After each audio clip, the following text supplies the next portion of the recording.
বাংলাদেশে এখন সবচেয়ে ধনী জেলা নোয়াখালী। সম্প্রতি প্রকাশিত একটি জরিপ এই তথ্য প্রকাশ করে। এরপর থেকে জেলাটি নিয়ে সবার আগ্রহ আরও তুঙ্গে উঠেছে। বাংলাদেশের দুবাই ট্যাগ পাওয়া নোয়াখালী ঠিক কী কারণে ঢাকা, চট্টগ্রাম কিংবা সিলেটের মতো এলাকাকে ছাড়িয়ে গেল, কিংবা বাংলাদেশের অর্থনীতিতে এই জেলার অবদান ঠিক কতটুকু, জানবো আজকের ভিডিওতে।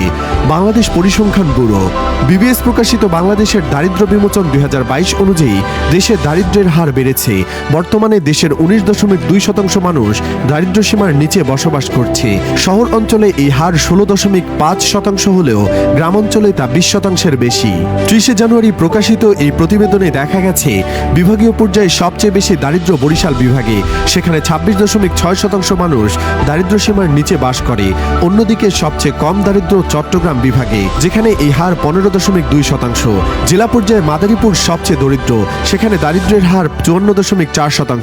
অন্যদিকে দেশের সবচেয়ে ধনী জেলা হিসেবে উঠে এসেছে নোয়াখালীর নাম, সেখানে দারিদ্র্যের হার মাত্র 6.1%।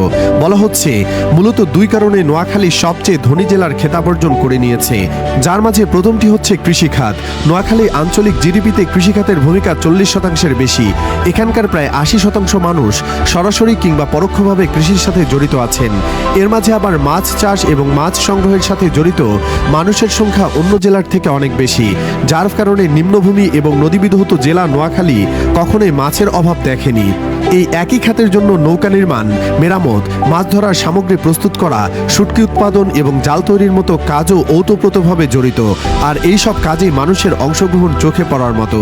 একই সাথে কৃষিখাতে ফসল উৎপাদন সাধারণ বছরে মাত্র একবার হলেও নোয়াখালী অঞ্চলের দক্ষিণ দিকের এলাকাগুলোতে শীতকালে নানা ধরনের শাকসবজি এবং ফলের চাষ চলতে থাকে।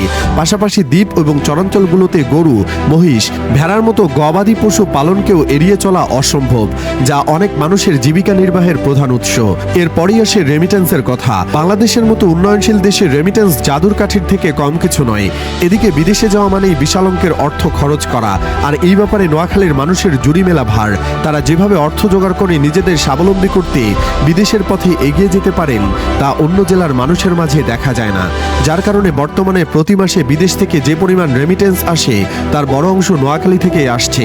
2024 সালের এপ্রিল মাসে বাংলাদেশ ব্যাংকের জেলাভিত্তিক প্রবাসী আয়ের 8 মাসের প্রতিবেদন থেকে এ তথ্য উঠে আসে।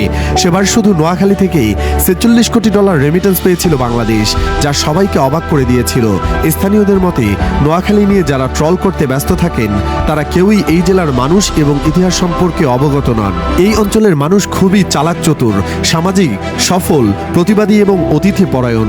খুবই ভালো ব্যবসায়ী হিসেবে নোয়াখালী অঞ্চলের মানুষের যথেষ্ট নাম আছে। তাছাড়া বাংলাদেশের অনেক গুরুত্বপূর্ণ পদ ও জায়গাগুলোতে নোয়াখালীর মানুষের অবস্থান রয়েছে। এই জেলা থেকে এসেছেন বিশিষ্ট খ্যাতনামা অভিনেতা, প্রযোজক ATM শামসুজ্জামান। বাংলা চলচ্চিত্রকে সমৃদ্ধ করতে যে কয়জন ব্যক্তির সর্বাধিক ভূমিকা রয়েছে, তার মধ্যে তিনি একজন।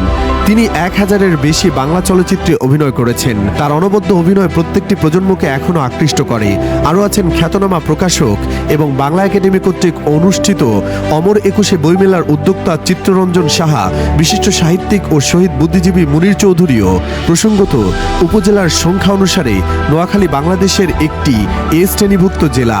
নোয়াখালী বাংলাদেশের একমাত্র জেলা যার নিজের নামে কোনো শহর নেই।